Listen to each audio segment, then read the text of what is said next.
College homecoming. For the annual beer bash the brothers throw for visiting alumni, and of course for themselves as well.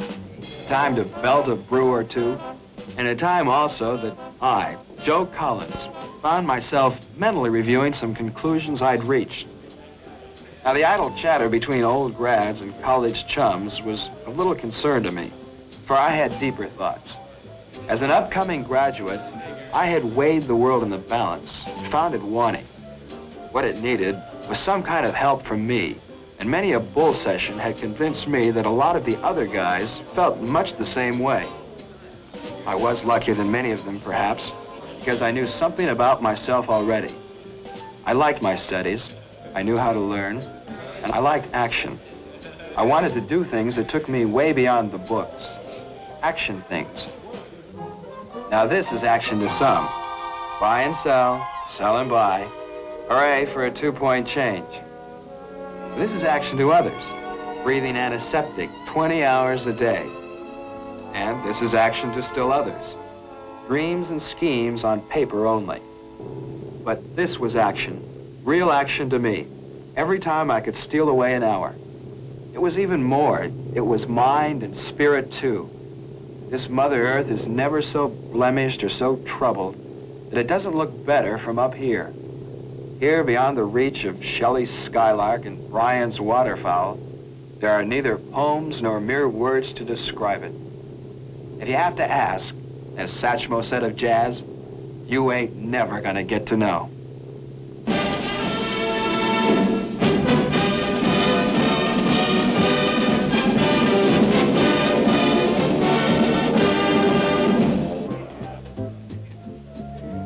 Every now and then the college found itself overrun with aging, decrepit types, the alumni. Some of them dangerously close to 30, ages beyond which the new tradition hath it, you can't trust anyone, but you can't stop them from talking. A glass of beer or two bridges the generation gap, among other things. The alum you see here is one Harold Rogers, now Captain, U.S. Marine Corps.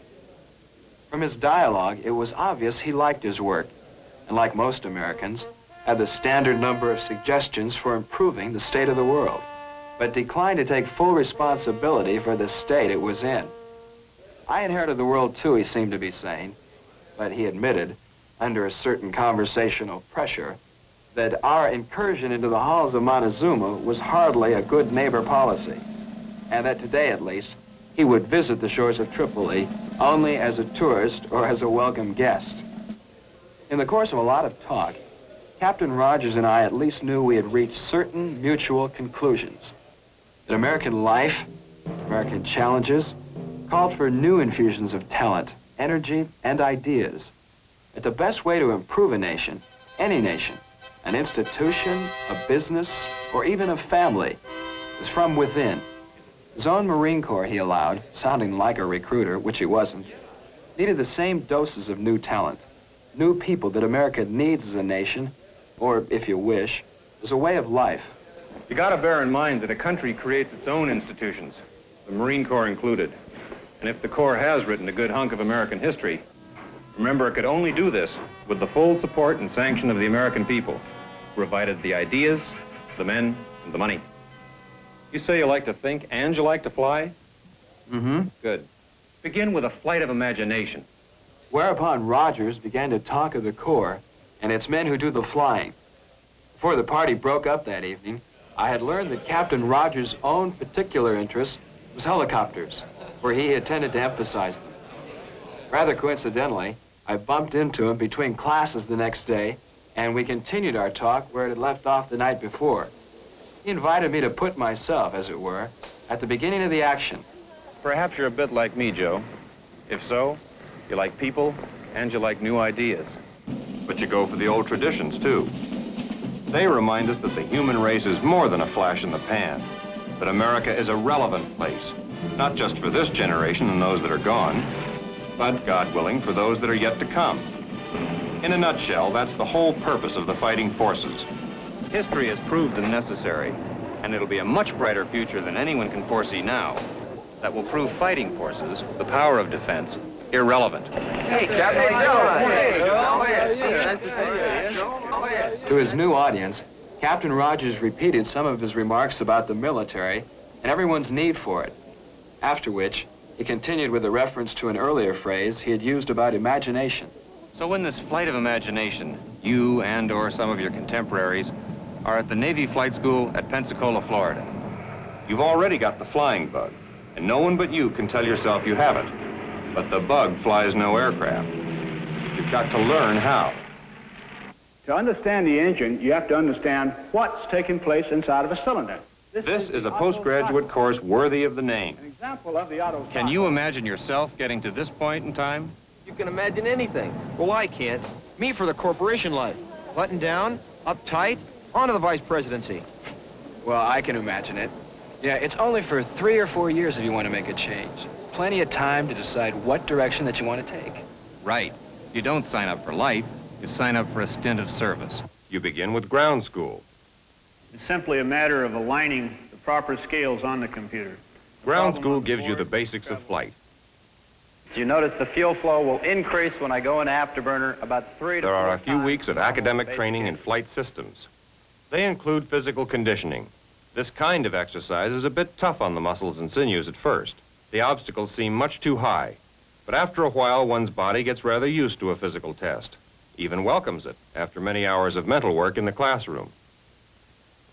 You follow these weeks of interesting challenge with land and sea survival training. Now, don't knock survival. It's no small thing in the modern world. And the Marine Corps makes you better than the mass of men when it comes to knowing how to endure and to live. There's nothing like a plunge into the cool brine for practice, ahead of any possible real need to know how. You'll be grateful, too, not just for the added postgraduate education, but for this capacity to stand the gaff, whatever the gaff may be.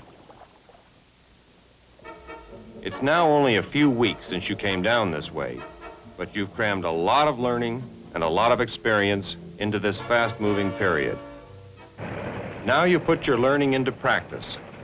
You do a lot of flying in the T-34. You get used to the idea that the aerial dimension gives you a lot of room to do your thing in. Then one day, the moment of truth, you solo.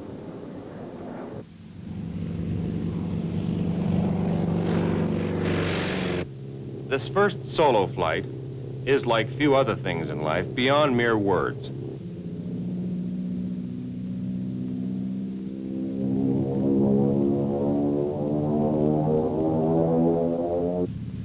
Exhilarating as it was, it doesn't make you a Marine aviator yet. Ground school continues, and you advance to T-28 flight training.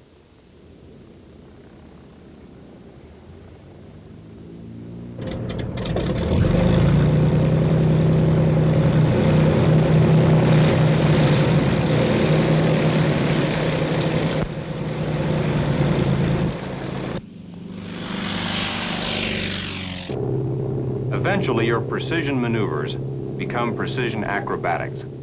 Your aircraft becomes an extension of your senses, your instincts, your intuition, your feel for plane and sky and wind and the land below. Through many hours of learning the precise, measurable, all-important principles of flight, beyond your own senses, the instrumentation becomes an environment of its own. You and they interact. Some have likened flight to poetry, but the man who knows never forgets that flight is also prose, or if you prefer, prosaic. For you no more defy the law of gravity than you can any other unchanging law of the universe. In plain English, you learn, not merely to respect your instruments, but to believe in them. From basic instruments, you move on to advanced instruments.